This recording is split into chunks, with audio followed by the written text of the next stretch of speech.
Hello, hai, Assalamualaikum. Hari ni kita nak apa panggil tu? Review RG Zaku hijau. Tapi ni yang real type color version. Ini beli second hand, maksudnya yang ada assemble dia. Tapi murah lah, dalam RM60 macam tu. Tapi dia tak Allah, dia tak ada part ni, dia punya depan ni hilang dengan yang sini. So sebab tu dah dia jual murah sikit.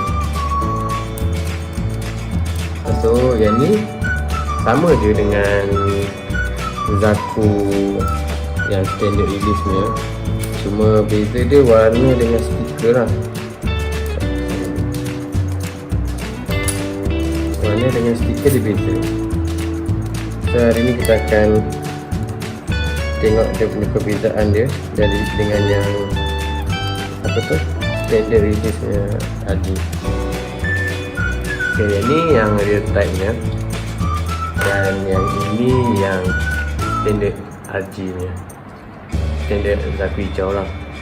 So dia punya warna je beza, selain tu semua sama.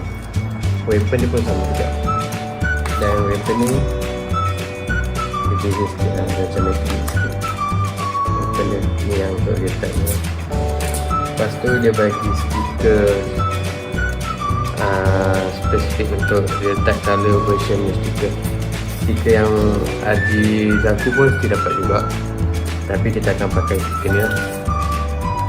So untuk malam ni kita akan buat video untuk stiker, macam mana pasang stiker yang standard stiker ni kepada kit dia. Stiker ada banyak jenis, ada water slide, ada dry transfer, ada stiker macam ni. Kalau yang tu bagi dekan lah, yang water slide dekan, dry transfer, stiker macam ni. Lepas tu ada foil stiker yang berkilat tu. Lepas tu ada stiker kertas biasa pun ada, correction stiker macam tu lah. So untuk hari ni kita pakai stiker standard stiker. So jom kita start.